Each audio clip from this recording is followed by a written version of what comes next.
Hey, welcome to Keight Krafts. I'm Kate. Today I'm participating in a multi-platform hop sponsored by Scrap and Stamp. Let's get started. So to kick things off, I am going to do a little bit of Copic coloring, and as you know me, I will make sure to leave all of these Copic colors in the description box below in case you would like to recreate this. So a little bit about what's going on today. You see, I was invited by Scrap and Stamp to participate in a blog hop. Yes, that's right, you heard me. A blog hop. I have never written a blog, and I've never had a blog. But I have a YouTube channel, and I guess if you change the B to the V, then you have a vlog, I suppose.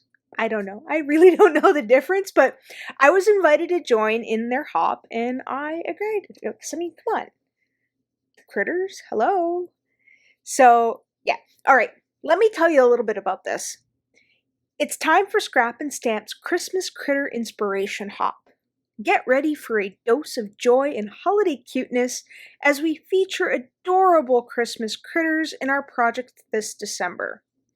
Whether you're a seasoned crafter or just looking for some holiday inspiration, this hop is sure to have something for everyone. Hence, the YouTube channel.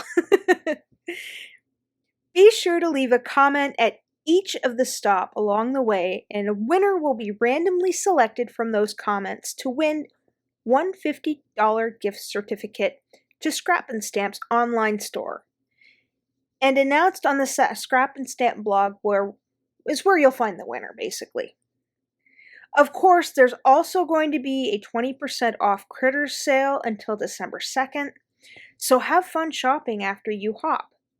As a bonus, while supplies last, you can get a Christmas critter stamp for free with any purchase over $50. How cool is that? Just look for the cute little penguin stamp and add to your cart. We are delighted to have several guests joining with us this month, and I will be sure to leave everybody in the description box below. In case you get lost, you could always come back here. So now, back to what we're doing here. We have got the Ta-Da diorama, and as you may have watched my previous Ta-Da diorama video, I had a love-hate relationship with it. But since then, I think I have made my peace. I figured out that if I taped all the sides down, I would have a little bit of a better opportunity of gluing everything down properly and adding a little bit of extra sturdiness, which we'll get to. So I've got this taped down to my self-healing mat, and I'm just taking these little snowflake stamps and I'm just gonna go all over the front of this just to give it a little bit of interest. I mean, I've got a couple of different stamps on here that I keep swooshing around all over the place, and I end up making a mess, so maybe don't put them all on the same side. Noted for next time. And actually, this isn't the first rodeo either. I actually created another card in this fashion, but didn't zoom my camera back out when I was recording, so I ended up having to make this card a second time. And maybe I will post that over on my Instagram. So yeah, maybe you'll have a bonus card over there if you're on Instagram, or if you're on Facebook too. I tend to post on Facebook and Instagram as well. And speaking of Facebook and Instagram, did you know that Scrap and Stamp has a Instagram and a Facebook?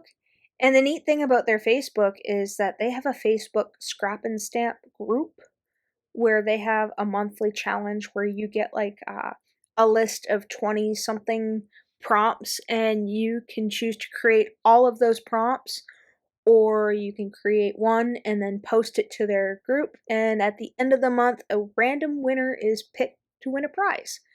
I myself have won a couple of times in the past and have had a lot of fun joining in on that. So I'll make sure to leave all of Scrap and Stamp's delicious goodness links in the description box below so you guys can check them out if you haven't heard about them yet.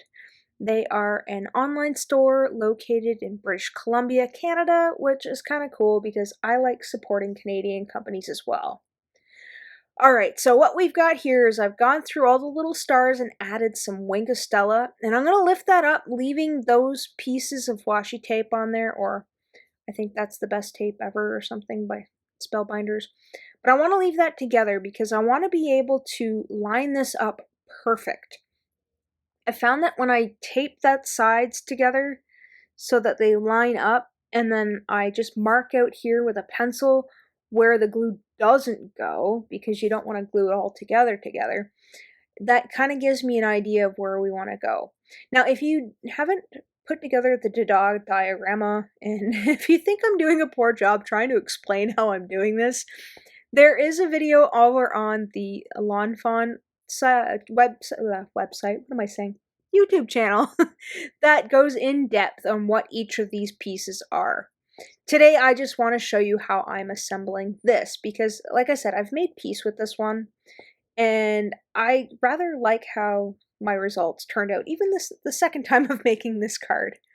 So we're going to put that off to the side, and we are going to grab our other piece here. Now, I'm using the flannel paper from Fawn, which you can find all of these items at the Scrap and Stamp store.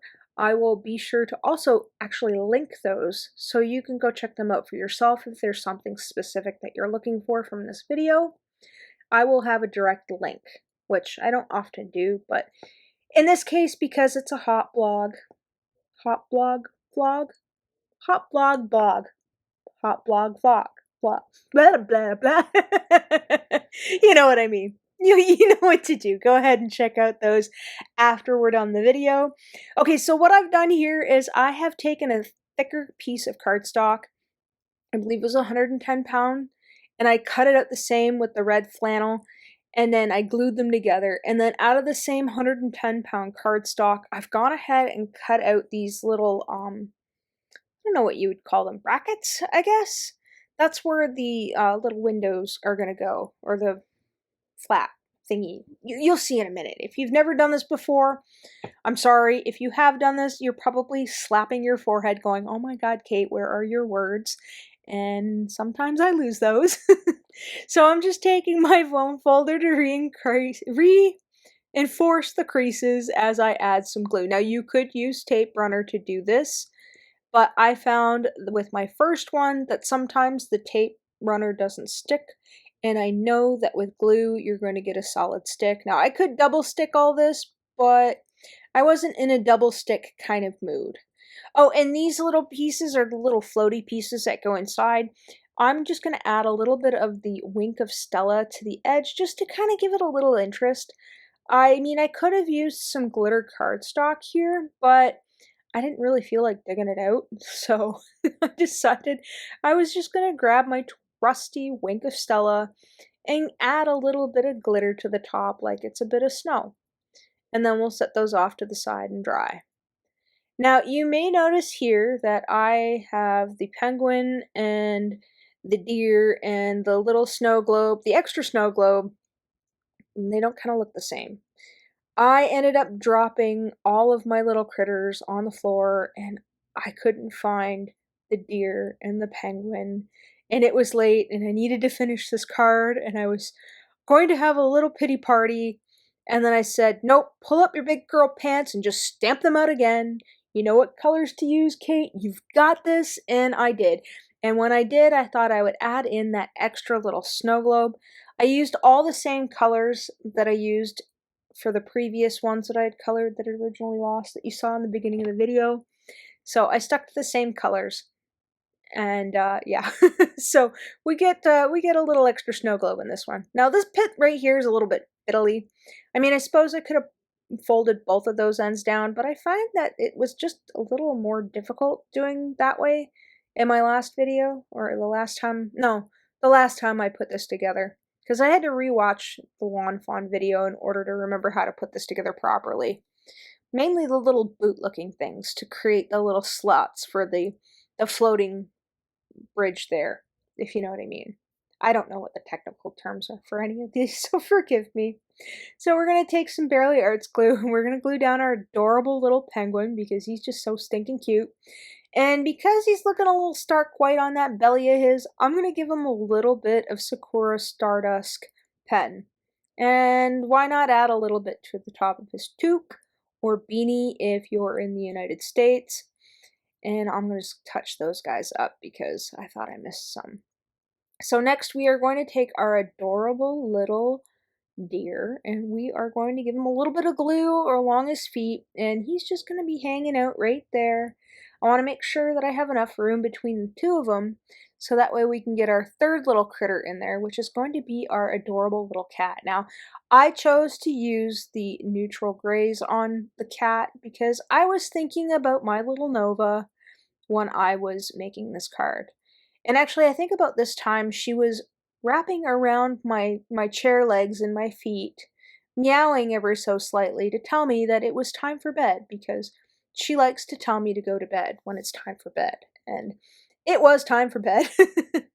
So here I'm just taking a 2-inch piece of acetate, and I'm going to add a little bit of 1/8 of an inch score tape. This is just my double-sided tape to the top and to the bottom here. And then I've got that little extra piece right there that we are going to add to the cat as well. So I am going to figure out how high up I need to put this just to give myself an eyeball. I'm sorry, that is off camera.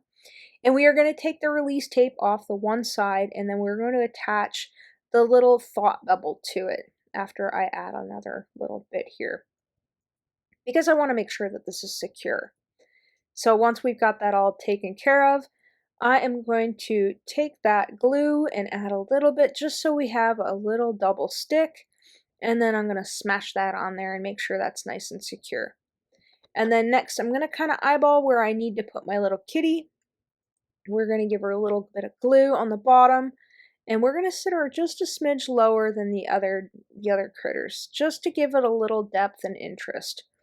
So we've got our little Nova look-alike there, and I'm going to add the extra little sliver of tape here to the back of the cat, so that way I can stick the acetate to the backside, as you can see here, sort of off camera. I apologize.